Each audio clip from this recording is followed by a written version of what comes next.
Head erakonnakaaslased, armsad külalised, rahvuslased ja konservatiivid.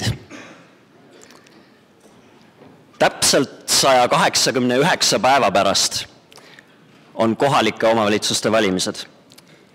Täpselt 693 päeva pärast on Riigikogu valimised.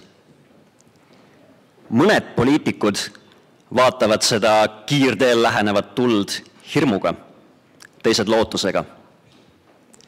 Aga tõeline erinevus poliitikas on seotud küsimusega, mis on valimistel kaalul. Teiste parteide jaoks on see võim. Meie jaoks peab see olema midagi rohkemat.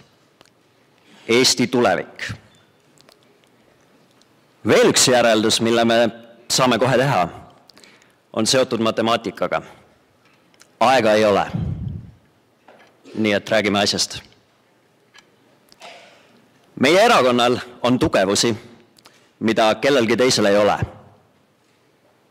Esimesest tugevusest annab märku see, et globalistlik ja estofoobne ajakirjandus võitleb väsimatult meie vastu.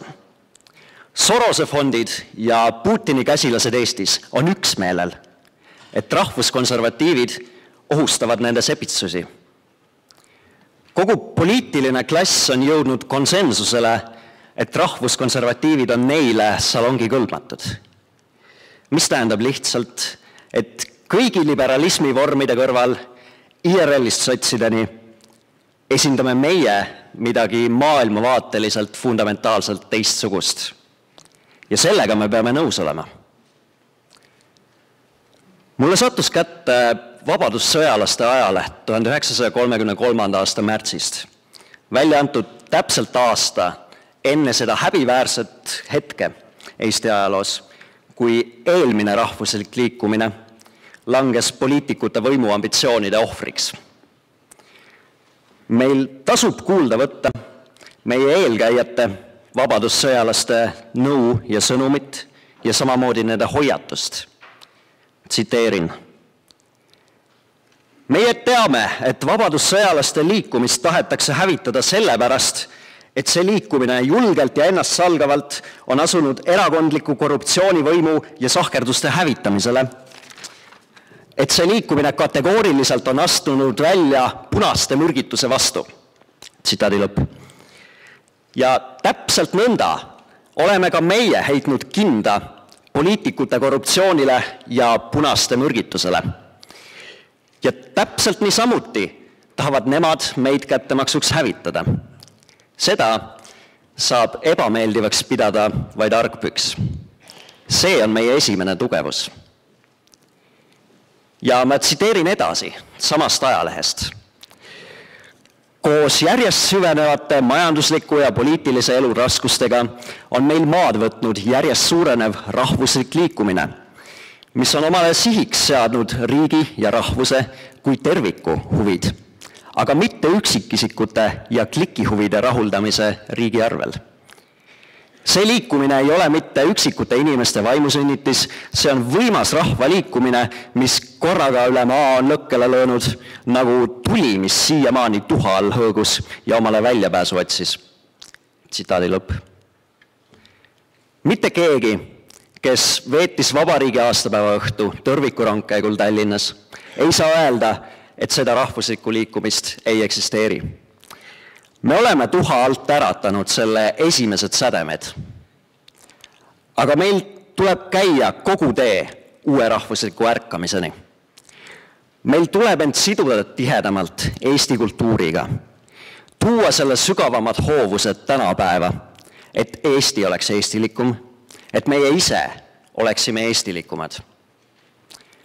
Rahvuslus on meie suurim tugevus, sest see kuulub eestlaseks olemise juurde, südamest ja hingepõhjast. Meie kolmas tugevus võiks olla usaldus. Me saame olla kindlad, et erakond töötab vastavalt põhikirjale ja programmile. Ma olen kindel, et erakonna juhatus, volikogu, ringkonnad, aukohus on tegutsenud vastavalt oma südametunnistusele ja paremale äranägemisele. Ja kui ühel või teisel struktuuril on olnud eriarvamusi, kui on jõutud erineva otsuse juurde, siis ometi on see märk sisedemokraatiast. Sisedemokraatia on samuti meie tugevus teiste parteide ees. Mis on meie erakonna nõrkus? Tsiteerin 3. korda vabadussõjalasi.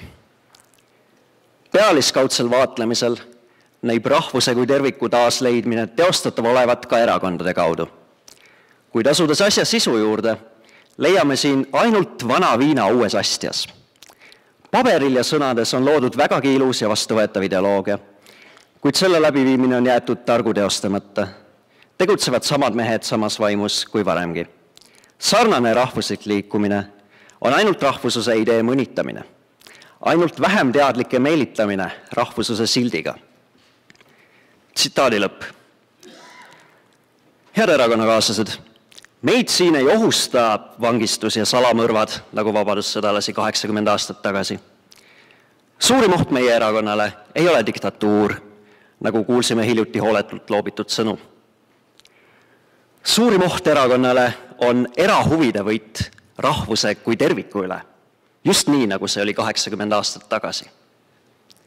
Paraku, mida kõrgemale me tõuseme ja mida edukamad me oleme, seda rohkem erahuvisid tõmbab erakond ligi. Meie hulgas on olemas mõtteviis, mis kõneleb umbes nii. Erakond aitab mul teostada oma ambitsiooni, et saada võimu. Minu ambitsioonis ei ole midagi halba, sest ma olen valmis enda ambitsiooni nimel pingutama ja hoopis see viib erakonda edasi. See mõtteviis on vale ja see mõtteviis on ohtlik. See on vale ja ohtlik, sest see ei vii erakonda edasi, vaid hoopis tagasi, näiteks Juhan Aare aegadesse. See mõtteviis ei võta arvesse meie eripära kõigi teiste parteide kõrval. Kui nende eesmärk ongi raha ja võim, siis meie siht on palju suurem ja palju kaugemal. Meie ei saa endale lubada raha ja võimu pärast kaasas käijaid. Sest kui erakond ei suuda sellisele karjääripoliitikule enam midagi pakkuda, siis on tema toidulauaks kuluhüvitised, korruptsioon, maksuraha kõrvale toimetamine, parkimiskaardid, riigivargus, omastamine. Ja siis võib tulla aeg, kus mõne üksiku poliitiku ambitsioonid rikuvad rahva usalduse meie kõigi vastu.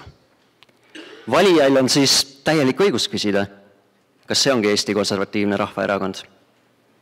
Ja siis ma vastan, ei, see ei ole. Need on Konservatiivse Rahvaerakonna korstnasse kinni jäänud nahkhiired, keda ikka ja jälle tuleb välja ajada.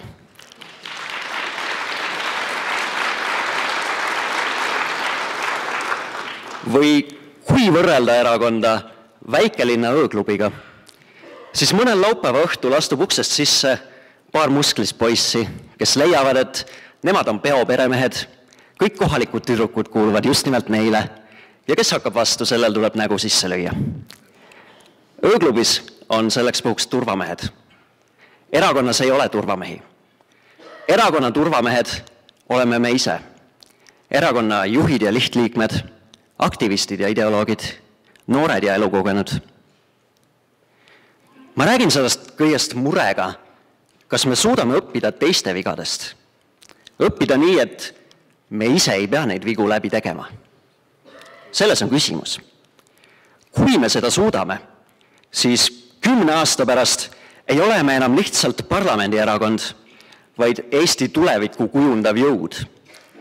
Ja siis me ehitame üles rahvuskonservatiivse Eesti, kus pole kohta ennast täis karjääripoliitikutel, aga pole ka kohta ida ega lääne mõjul meie rahvusriigile.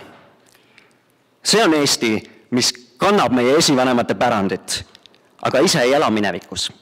See on tuleviku Eesti. See on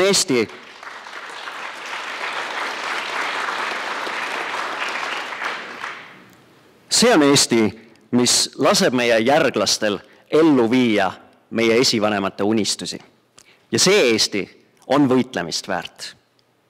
Pidagem meeles, aega ei ole. Aitäh ja Eesti eest!